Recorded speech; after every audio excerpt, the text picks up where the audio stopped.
Welcome back everybody. It's probably about a year now since I last probably did any videos about my CO2 laser. Why?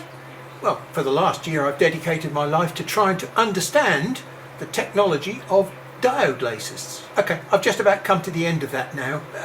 Let's just say it's not going to be a substitute for what I've got here. Today we're back on the subject of CO2 lasers. And the reason for this particular session, and it's called up the bottom beam setting, because that's what I'm going to do. Let me just give you a little bit of history. A few months ago, this package arrived through the post. It came from a guy I've known for many years who is A, very competent engineer, and B, a very, very able laser user. The package was delivered with a rather sarcastic note that said, "I can't make this thing work, you try it." And basically what it is this little piece of kit here with a hole in the end and a red LED. The instructions that came with it are hardly readable with a magnifying glass. But as you can see, it's from a well-known American company called APC, American Photonics. Lovely company, lovely guy. I've spoken a few times to Steve Walters, and we don't agree on methods of beam alignment. He believes that his piece of kit, which is an up the bottom method, is far better than the normal scorch method. All I can say is, for many years, I've been forced to use the scorch method because despite many attempts at trying to find something different, I haven't found anything better. There's only one thing that tells you where the laser beam is going, and that's the laser beam itself. Now in this session, and to be fair, it may break into two sessions because I think there's quite a lot to cover. Not only are we going to ultimately try to set the beam up with one of these, we're going to have to go through the scorch method first, because that's the only method that I found to be 100% successful at setting your beam up perfect. There are hundreds of videos out there that show you how to set your beam professionally, two-step method of setting your beam up, instant beam setting, you name it. There are 1,001 ways that people are not doing it right. That sounds a bit facetious in claiming that I'm doing it right. But on the other hand, what I'm going to show you is every single step of the way and the problems that you're going to encounter when you set up a laser beam. Now I'm not just going to show you how to twiddle the knobs in that, I'm going to show you why you should twiddle the knobs in a certain order and a certain way. We're going to show you diagrams that explain exactly what problems you will encounter that all of a sudden you didn't even know that were there. So let's stop this initial talking and get on with the real subject of setting a beam. When I looked at the instructions for this AP red light beam, I find that it's controlled by three very small silver oxide cells which plug into a stem just here. The life of those batteries is around about 20 minutes. Well, it's going to take me substantially longer than 20 minutes to do this video, so I'm using 3 AA batteries in a little pack that connects to the unit and gives me a very long life. We're going to use this initially to demonstrate how we can focus the light power through a lens down onto the surface of the material, which is the whole point of beam alignment. Now you'll see when I hold that beam upright and point it straight downwards that there are two dots, one on the glass at the top there beside the lens, which is the more or less the real size of the dot. It's around about 1 millimeter maximum diameter, but when it hits the black card at the bottom, the brightness of the light is such that it actually just doesn't show on the camera. So as I move that beam onto the lens, look what happens to the dot on the black card. Okay, now as I move across the lens, watch very carefully what happens to the dot on the black card. Nothing, until it drops off the other side. Even though the beam is moving, the dot doesn't. It's important that the light goes straight the way down, because if it's going at an angle, you can see as I sweep across the lens now, focal point is not staying still. Okay, now I've now dropped my card down about 10 millimeters below the focal point. You can see how the focal point is no longer stable. It's moving in the opposite direction to the beam. Well, that all makes perfect sense when we look at the way in which a lens works. Look, we've got parallel rays of light coming in here at 90 degrees to the surface of the lens, which is exactly what my red beam was doing. And as those rays enter the lens refracts the light in two ways and points it towards this general area here, which is a focal point. Okay, so no matter which position the rays come into the lens, they will always focus down to a focal point. But that only happens if the rays are coming in at 90 degrees to the surface. As soon as you start twisting the rays and coming in at a different angle, you get all sorts of strange effects happening down here. Below the focal point, as we can see, light travels in straight lines, so once it passes through the focal point, it disappears out the other side in the opposite direction. When I moved my material 10 millimeters below the focal point, that ray there was moving in the opposite direction to my movement. All we've just done with that demonstration has proved that lens theory is correct. You can look up your particular brand and see how close it is to these numbers, but these are typical numbers. As you start getting above about 100 or 120 watts, and you'll find that you're in a 6, maybe even 7 millimeter beam diameter. Another part of your specification that you won't even notice is something called beam divergence, 3 millirads. 3 millirads means 3 millimeter beam expansion per meter. In other words, you start off with a 6 millimeter beam, and after a meter, it's grown to 9 millimeters. Can we trust these numbers? Why don't we just go and have a quick check? This might look like a strange laser head to you, but trust me, this is a very lightweight laser head, which I've taken the lens tube out of at the moment. And what we've got down here, you can see it steaming. If there is any power that comes out of mirror 2, bounces off mirror 3 and goes down, it'll go down into my coffee and be absorbed harmlessly. Now what we've got over here is just a piece of perspex with a hole in it. And I've covered the hole over with a piece of thin masking tape, and we'll stick that in front of mirror 2. Okay, because once the beam comes through that masking tape, it's going to bounce off mirror 2 and go down into my coffee. I've set the power to around about 20% to start with because I know what's going to happen. I'm going to push the pulse button very, very quickly. But I'm going to do it again and again. Let's take an even closer look. You can hear the beam coming on and off with a click. I'll hold it on a little bit longer. I'll let the little red embers die down so that it doesn't catch fire, and that's the reason why I'm using low power. And now I'm holding it on and on and on and on and on and on, and you can see it's now virtually stopped growing. Okay, now I'm going to put the power up to maximum power, 70 watts for this machine.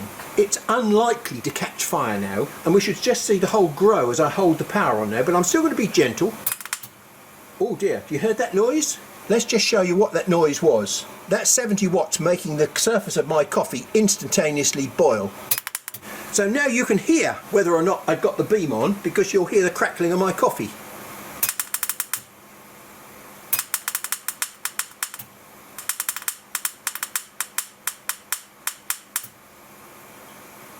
See, there's still power there because it's still burning the tape.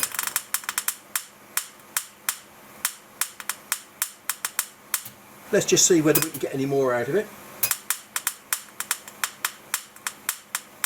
Now, you might say this is an unrealistic test, but hang on, if you were cutting, you would be cutting with power on all the time. So this is not an unrealistic test. And we've got a 12mm beam. So mirror 1 is about 500mm away, and we've probably got maybe 100mm between the tube and mirror 1. So here we are at the front corner of the machine, as far away from the laser tube as I can possibly get it, i.e. the longest beam path. So I've pre-burnt my 20% hole. We'll just go straight onto the more powerful, full power 70 watts now, and we'll see how big a hole we can make. I don't want to leave those little glowing pieces too long because they will catch fire. Oh dear, look what happened there. We've got a central burn, and then we've got another more powerful burn around the outside. We've got some strange haloing taking place. Now reach a point where we can say, well, that's the beam diameter.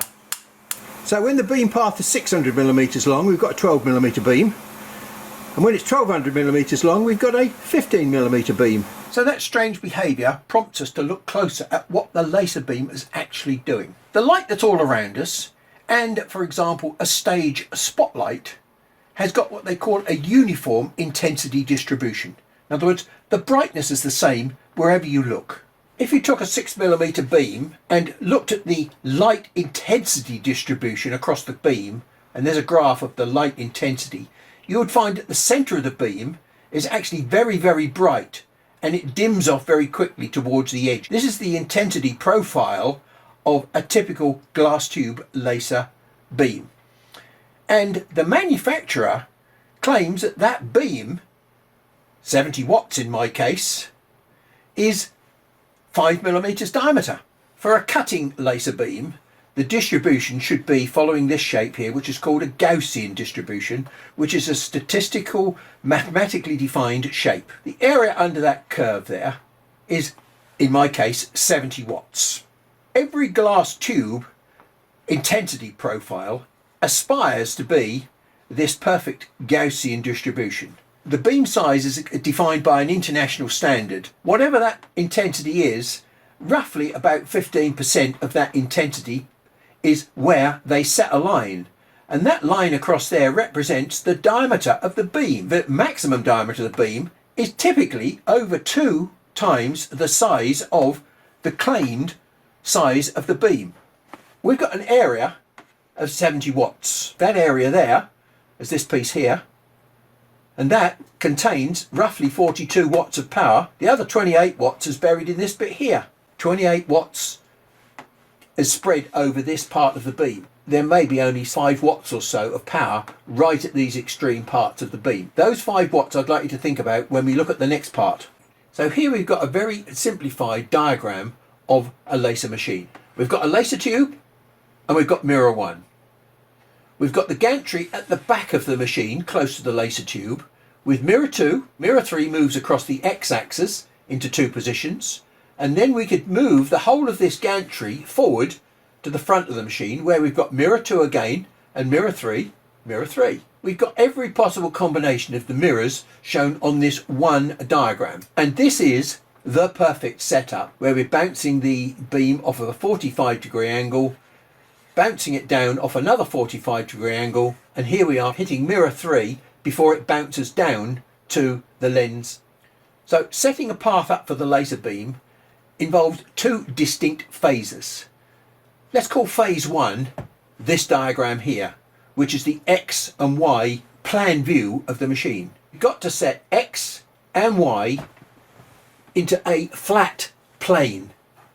And phase 2, once we've got our laser beam arriving at mirror 3, it bounces off of mirror 3 in a completely different plane, 90 degrees to the flat plane that we've just been talking about, and it goes downwards and passes through a lens. And this line here passes through what they call the axis of the lens. And here I've got it coming in, bouncing off the mirror, and look, the whole of that beam is now over to one side of the lens, because that lens will always focus the beam down to a focal point on the surface of the material. And we've had a demonstration of that.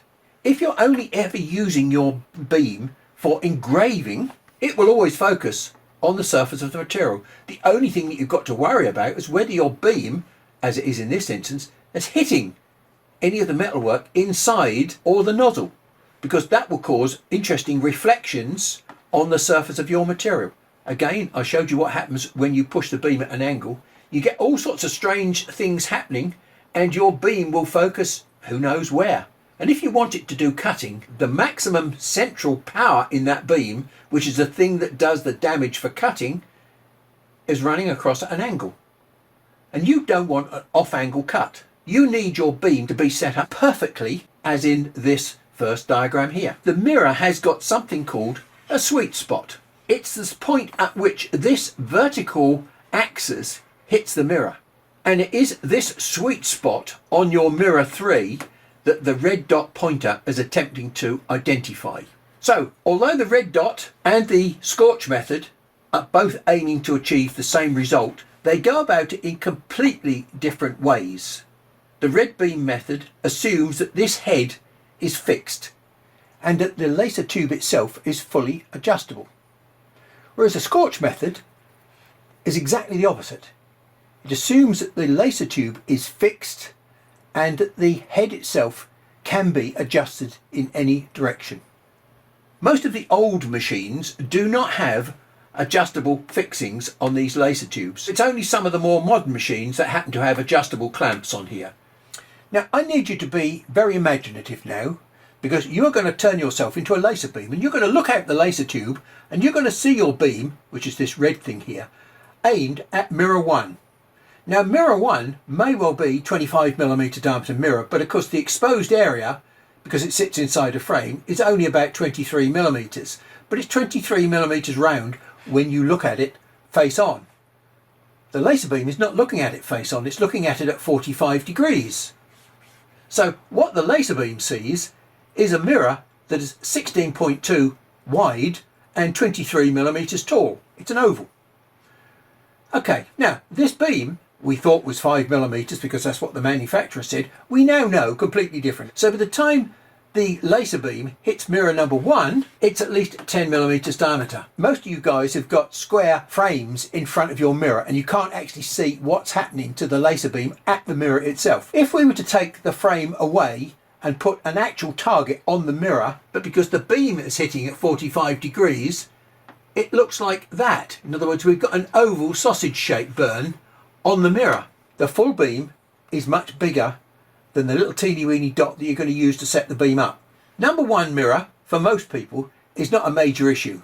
You could afford to be plus or minus a millimetre out in the horizontal direction and maybe plus or minus 2 millimetres in the vertical direction, because look, we've got room to spare. Now, because of the way in which the beam grows as we get further and further along the beam, this same latitude does not apply to mirror 2 or to mirror 3. Well, my beam is 15 millimeters by the time it reaches mirror 3. And that's with a 70 watt beam, just over a meter long. If you've got a much bigger machine and a more powerful tube, by the time your beam gets to mirror 3, it's going to be significantly bigger than the 16 millimeters available on your mirror. That means that those little bits of 5 watt power that I mentioned at the extremity of the beam are now going to hang over the edge of your mirror and start heating the head. I'm sure the designers of these machines never took this sort of detail into account. Let's take a quick look at the mirrors that are on your machine. Here's a reference plane, and if we set a beam up at 45 degrees to that reference plane, and this is vertical, then it will bounce off the surface of that mirror at 45 degrees, and because it's a reflection, it does the same when it comes out the other way, 45 degrees either way. That's the whole purpose of a mirror. So if we adjust the mirror, we're not just redirecting the beam in a different direction. First of all, the beam is still coming in at 45 degrees, and look, there it is, 45 degrees, and that's where it was hitting and bouncing off at 45 degrees. But now we've made a small angular change of about 4 degrees, but that 4 degrees has tipped the mirror to a completely different position. So not only are we reflecting off that mirror at 4 degrees different, we're also reflecting off that mirror with a positional change to the beam. We need to bear that in mind when we're making some of the changes to the mirrors that I'm going to be talking about in future. Your mirror holder is comprised of 2 plates. This back plate here is fixed to the machine, and this front plate here is the one that tips with the mirror in it. These screws here have got a very, very fine thread on them. Now these lock nuts are totally superfluous. Your machine is not travelling around the world in a container, and these springs are pulling this mirror plate against the back plate with quite a large force. If you like to just take your lock nuts off and just try and gently rotate these screws, you'll find that there's a lot of resistance to movement. So you don't need these lock nuts on because you're not shaking your machine to death in any way at all. I've got several machines and none of the lock nuts are working except this one at the corner, and I'll explain that in a minute. But first of all, we'll wind all the lock nuts off and get yourself something which is around about a 2mm diameter. In this case, I've got a 2mm hex key. You wind the screw in, make a big gap, and then you just gently undo the screw until you can't remove the key, like that. And all of a sudden you'll find the pressure comes off the screw. Just wind the screw in very gently until you can just pull your key out. So we've set a 2mm gap. Now we do that all the way round on each one of these corners. And now when we've done that corner one, we will wind the lock nut in and we'll lock that one up because we're not going to use that one anymore. This screw here moves the beam up and down, and this screw here moves the beam left and right. This one would move the beam up at 45 degrees, which is very, very confusing. So leave the lock nuts wound out the way and you'll have no problem, because one of the things about the lock nuts is when you tighten the lock nuts up, you could very slightly move the angle of the mirror and upset the settings that you've very carefully just carried out. And the reason why we've set a 2mm gap here is because we don't know whether this mirror has got to go backwards or forwards. If it's got to go backwards, we need space for it to move into. I've spent many hours on Skype and Zoom trying to help people set their machines up. And one of the biggest confusions is trying to work out which screws move the beam in which way. If you're right-handed, with my forefinger on top, if I move my finger to the left, the beam's going to go to the left. If I move my finger to the right, the beam's going to go to the right. So there we go, look. Anti-clockwise is going to move it left, and clockwise is going to move it right. And similarly with this one, if you put your forefinger on the screw at 3 o'clock, then moving your finger up will make the beam move up. Moving your finger down will make the beam move down. Now that's one way that people can remember it. The other way is what I call the hinge principle. If we regard those as being hinge, as I push this one clockwise, it's going to go forward on this hinge. And forward means the beam goes down. And similarly, if I want to move that one, I have to regard these as being a hinge. And then the door moves this way like that. So I push it that way to push the beam to the right, or pull it backwards to move the beam to the left. Let's jump into the scorch method of setting the beam. So myth number one, you must have your laser tube set parallel with the gantry, otherwise you can't align your beam properly. Total rubbish. If my laser tube is sitting at this angle, the only thing I've got to do at stage number one is to set my laser beam into the middle of the mirror. And if I set my laser beam into the middle of the mirror, it's going to bounce off down here. Okay, so if it bounces off down there, how do I correct it? I just twist the mirror a little bit, and as soon as I twist the mirror, I can make it bounce off in the perfect direction. Now, to make things more realistic, what I've done here, I've moved mirror 1 away from its perfect reflection position into a slightly different position here. Not only is the beam going to bounce off that mirror at the wrong angle, it's going to bounce off at the wrong angle and in the wrong position. So I've built a problem into this setting procedure for a good reason. The beam setting process is never a one-step twiddle the knobs procedure. You twiddle the knobs on mirror 1 so that you get that beam perfectly lined up to this y-axis bearing rail in both the horizontal and the vertical position. But the way we go about it, they're not two separate processes. They're a combined process. Now, before we get into the actual method of setting the beam by twisting mirrors around, there are a couple of, I suppose you really ought to call them mathematical principles that you ought to be aware of. You don't have to be a mathematician, don't get frightened. That's not what I'm talking about.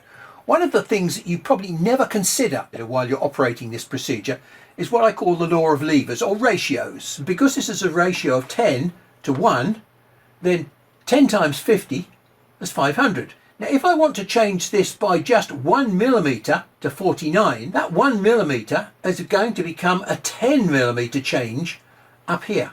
But just look at the way in which this, what I call law of levers, works when you bounce beams off of mirrors. Now, the other subject I want to talk about very quickly is this process called iteration. This is undoubtedly something you're sort of doing at the moment when you do your backwards and forwards beam alignment process. But you're doing it in a very uncontrolled and undisciplined way with no logic or understanding of what you're actually doing. So this process is a process of decreasing errors. Let me give you this very simple mathematical example. Here we've got 4 squared, 4 times 4 equals 16. So the square root of 16 is 4. Similarly, 5 times 5, 25. Square root of 25 is 5. If I was to ask you what's the square root of 18.62, unless you've got a mathematical calculator, you wouldn't be able to answer the question. You can get to what the answer to that question is with a series of guesses. Iteration is a process of repeating the same thing again and again. We know the answer to that is somewhere between 4 and 5, because 16 is too small, 25 is too big. So if we take 4.5 and multiply it by 4.5, you get 20.25, still too big. So we can gradually multiply numbers together until we get to, say, 4.3 by 4.3. And we get to a number which is 18.49. Close, very, very close. So a little bit more adjustment on that number, and we were to find out what the answer to that question is. Now, we're not going to do anything mathematical, but what we are going to do is use this principle of gradually homing in on our answer with a set of logical repeated processes. Now, in preparation for setting our beam, we need to make sure that this beam, which is way offline, is in the centre of mirror 2. So we move the gantry forward and we put a target onto mirror 2. And what we do, we adjust the screws on mirror 1 so that the burn sits in the middle of the target. When we move the mirror 2 back to this position, there will be an intersect with that mirror, at that point there. And I'm going to call that an orange point. We've now started a 4-stage process of iteration. This was the orange target that we created, and we're now going to call that red, and we're going to burn a red reference onto a target just there. We're going to move the gantry to the front position where the reference target now is, and what we're going to do, we're going to adjust these screws here to make this beam perfectly coincide with that reference target. But as we do that, we're going to do something strange just up here. Our red target is no longer got the line passing through it. The line has now moved away from the red target that we started with and has moved to somewhere else. And that somewhere else where it intersects, we're going to call it a blue. So now we go on to iteration number 2, the blue iteration. We burn the reference target, then we move the gantry to the front of the machine where our blue reference target is. And we twiddle with these knobs up here, and we make this beam match the blue reference target. But as we've done that, we've made some changes up here. So we've now got a red and a blue, and now we've got something else, which I think is a green. The colour hasn't shown up very well on there. So there's our green target there, which we shall burn. Then we shall move it to the front, and as we line the beam up with the green reference target, we shall find that we've created yet another situation just here at where mirror 2 should be. So now we've got a red burn, a blue burn, a green burn. Our green burn is no longer true, so what we've got here, I believe this is supposed to be an orange burn, this one. So we repeat the whole procedure again. We burn our orange burn, move it to the front, we align the beam with the orange burn down at the front here, and in doing so we've created a new situation at this position here. And let's look closely at that position there. So that's red, blue, green, orange, and then this one on the outside here. Okay, so let's just see, we've got big gap, smaller gap, even smaller gap, and one that is negligible. So after 1, 2, 3, 4 iterations, we've got to a point where the amount of change is so small that it becomes negligible. So after 4 repetitive target burns, you've been able to get the y-axis beam perfectly aligned with the y-axis bearing rail. When we started aligning the y-axis, I mentioned that aligning any axis is not a single knob twiddling exercise. You need to do a secondary thing as well, which is after you've got the beam parallel, you must make sure that the beam is also hitting the centre of a mirror. What we just achieved was parallelism to the axis, but we weren't aligned to the centre of the mirrors. The way that we have to get the mirror in line with the beam is to move the mirror. You cannot move the beam unless you decide to move the tube.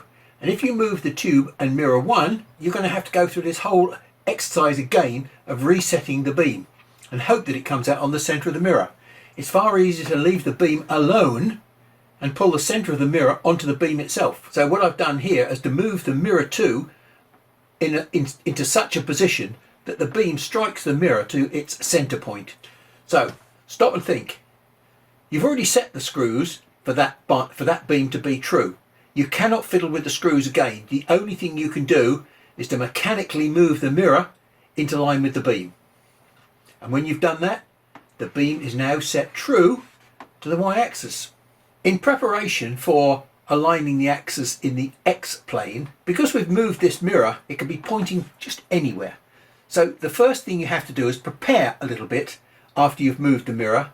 Set a target onto mirror 3 at this point here and adjust this mirror so that the beam hits the centre of mirror 3. Now that will give us a reasonable alignment of that mirror. Now we're going to go and actually align that mirror properly. But we're not going to align it, as most people do, across the front of the machine.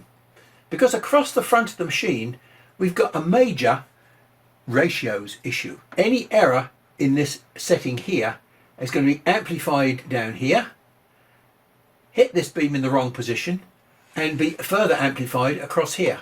So we've got huge levers in relation to that pivot point that we've got to think about.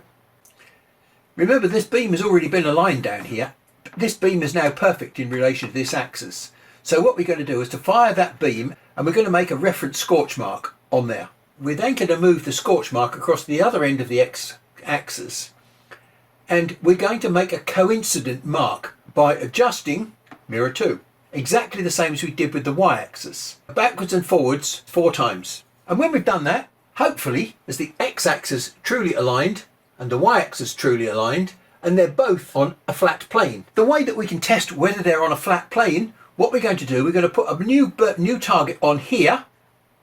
We're going to move the gantry forward to the front position, and we're going to check this position here. Now the question is this burn the same as that one? If it's the same as that one, the chances are you've done a pretty good job of aligning this axis up here. If they're not within about 1 millimeter of each other, then something's gone wrong. So what possibly could have gone wrong? Well, remember the ratio rule. We've got a ratio here, which is X and Y when we set this beam up. And that is roughly 1 to 1.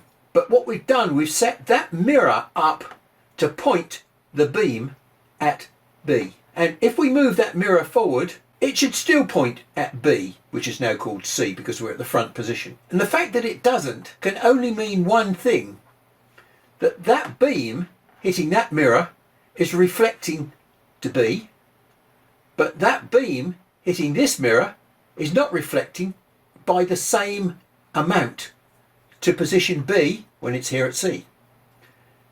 In other words, nothing has changed in the x-axis as we move from the back to the front of the machine. The only thing that can have changed is how that beam is bouncing off of that mirror. So how do we go about fixing that problem? Because we thought we'd got this so perfect. Generally, it will be. But sometimes it really depends on how accurately you really think you've got this axis set. Well, as I said, something has gone wrong with the adjustment of mirror 1. Only a very, very small amount. Because remember, this relationship x to y plus z is very large, 10 to 1, and it only requires a very, very small error on that mirror to create a big error down here.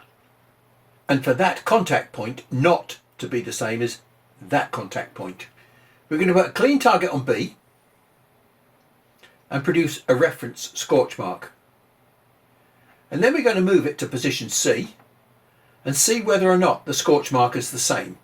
Well, we know that it isn't because that's why we're doing the job. But what we're going to have to do then is make very, very small changes to mirror number 1. So that mirror number 1 bounces off this mirror to match the position that we had when the target was at B. So we're trying to match B down here at C with very, very small adjustments to A. As we make changes to this one, remember, because we're adjusting that one, we're making small changes to this one as well. So we've got to go through the same iteration process to get these two correct. And at the end of all that, we're trying to achieve, very simply, a dot on A, which matches the dot on B, which matches the dot on C, and the dot on D. And they must all be within about plus or minus 1 millimeter. And when we've achieved that, what we know is that the beam will be hitting mirror 3 at the same position regardless of where the head is on the machine. And that's what we're trying to achieve. Remember again what I said? You can't adjust an axis by just twiddling knobs. You have to adjust an axis by twiddling knobs and then making a mechanical move. In this case, with my machine, because I've got a moving head, I can move the head onto the beam center line. And that's the big difference between my system and the red dot method. You've seen how complicated it is to get X and Y operating in the same plane so that you get all 4 corners of the machine running and pointing at this same sweet spot. And I'm going to show you how my adjustable head can be set to find the sweet spot.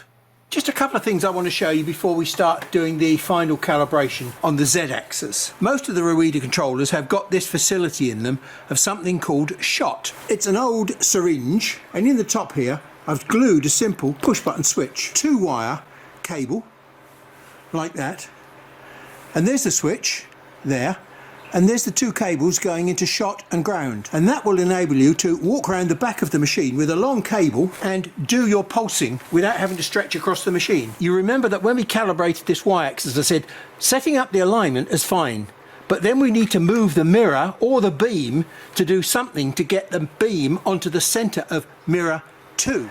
Now around the back of the machine here, my tube is mounted solidly in these little clamps.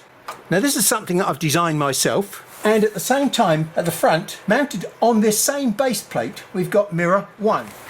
If that beam doesn't go out of the hole there exactly onto the center of mirror 2, I can loosen my screws off that clamp this down, because it is referenced against this back plate of the machine, and so I can easily adjust the position of my beam onto the center of mirror 2 by this small amount of adjustment here. When I got my very first machine, I was petrified about touching these screws. The machine didn't work very well at all, and I felt sure that it was beam alignment problem.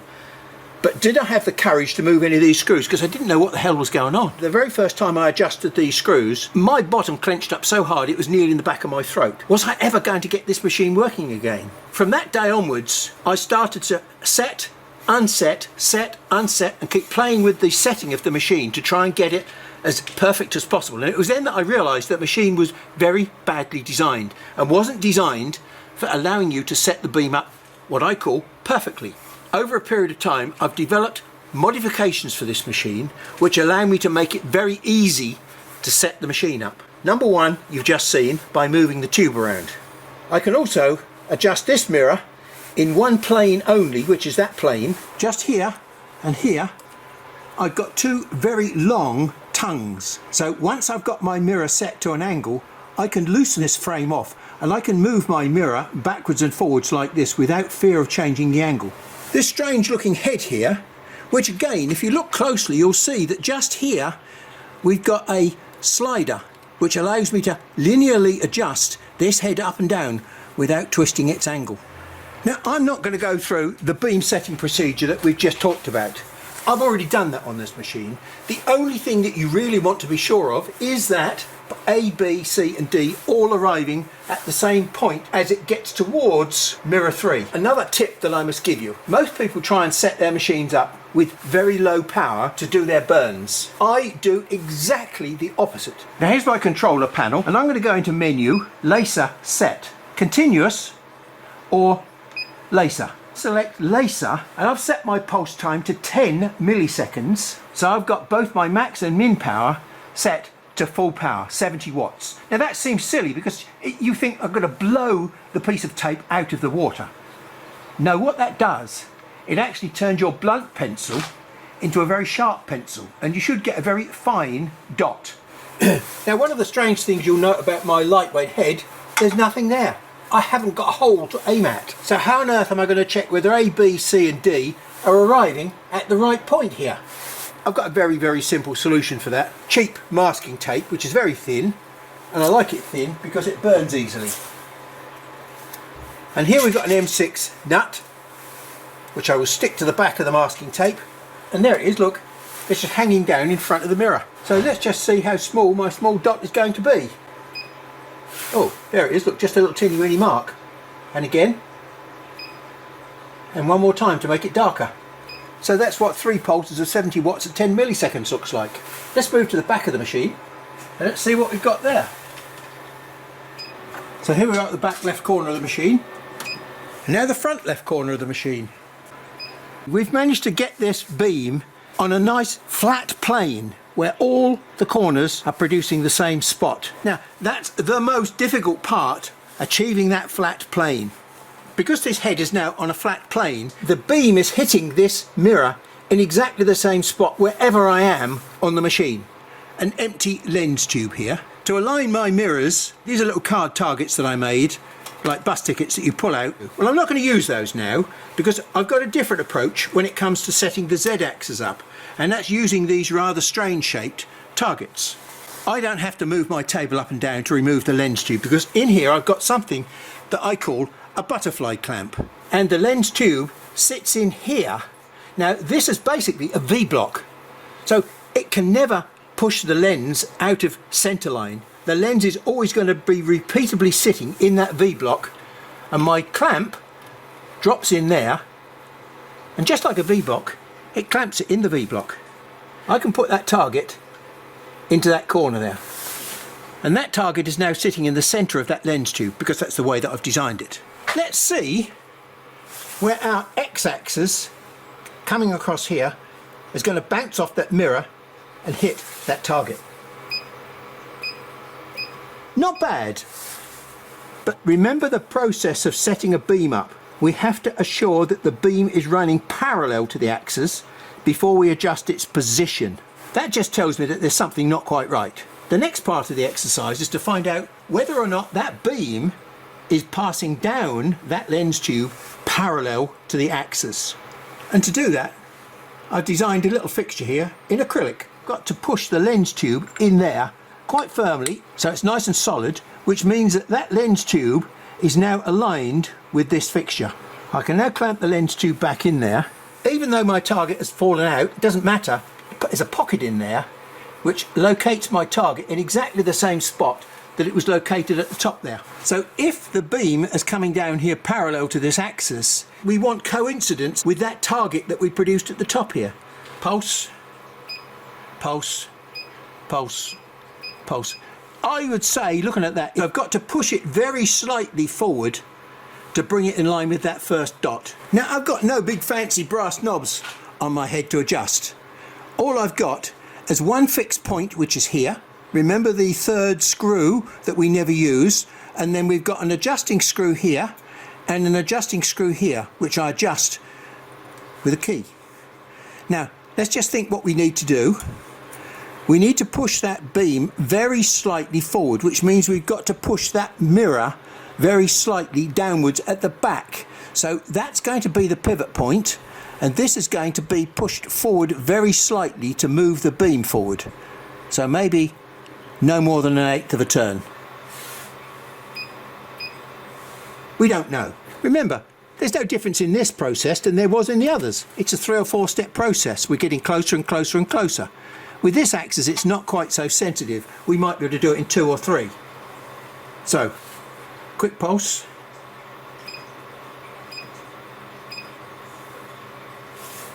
And drop it to the bottom target. I would say that that's near as damn it parallel with the axis now, not on the axis, because the axis is the centre of the cross. So now all we've got to do is make that beam hit the centre of the target. So let's just put a pulse in there for reference. I mean, it's not bad. In Y, this direction here, it looks as though it's pretty well spot on, which means that I don't have to adjust this mirror here. Just loosen 2 screws off and slide this in a parallel direction this way, and my beam will come onto the centre. Fortunately, I haven't got to do that. The beam is slightly off that way to the right.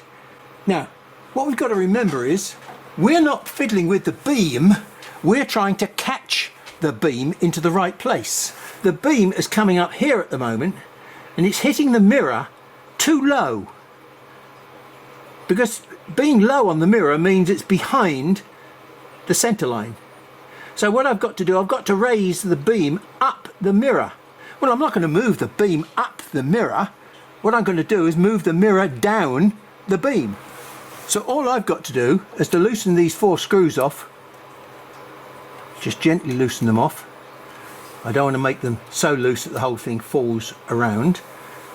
And then I can very gently push this down a little bit. Lock these 2 screws up just here for the moment. Just snug them up. And we'll take another burn. And there we go, look. Oh, let's just turn that target over. Quick check again. And there it is. My beam has now hit the sweet spot on that mirror, and now it's perfectly coincidence with the lens axis as well. Now, for the sake of completeness, we'll just do a quick angular check. Oh dear. I'm 0.65 of a degree off of vertical. Oh, and in that direction, I'm actually 0.45 of a degree out. Now, the point I'm making is you can spend a long time setting the table up absolutely true to the head. It's not going to make a huge amount of difference. You're never going to see half a degree on a cut.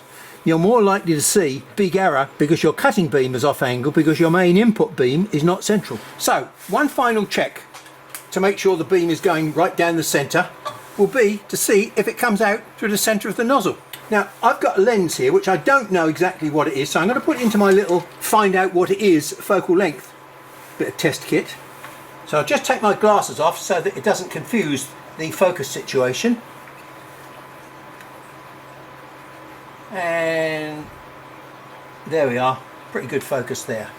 Now this will never tell me exactly what the answer is because normal light and laser light have got different focal lengths when you put them through a lens. But what we can see here is that this tells me that it's 50.8, it's a 2-inch lens. So if I put that 2-inch lens in the 2-inch end and put the standard cutting nozzle on, just pop it up in there anywhere. Then I've got this little checking tool here, which requires, again, a small piece of masking tape, like that. Now, being careful you don't get your fingers in front of the beam, we'll just do a quick pulse here, one over the back corner, so one in the middle of the machine, and one down at the front corner. And let's just put a light behind those, and there you go, all 5 of them nicely centered. I think that's enough beam setting for this session. You've seen exactly, in every single detail, how I go about setting the beam on this machine. Now it's taken a lot longer to explain than it does actually to do. Understanding how this machine works now and the fact that I've got all sorts of adjustments on this machine that many people don't have on their machine, it ought to be easy for me to do the up the bottom method. Thanks for your time and your patience today, and look forward to the next session.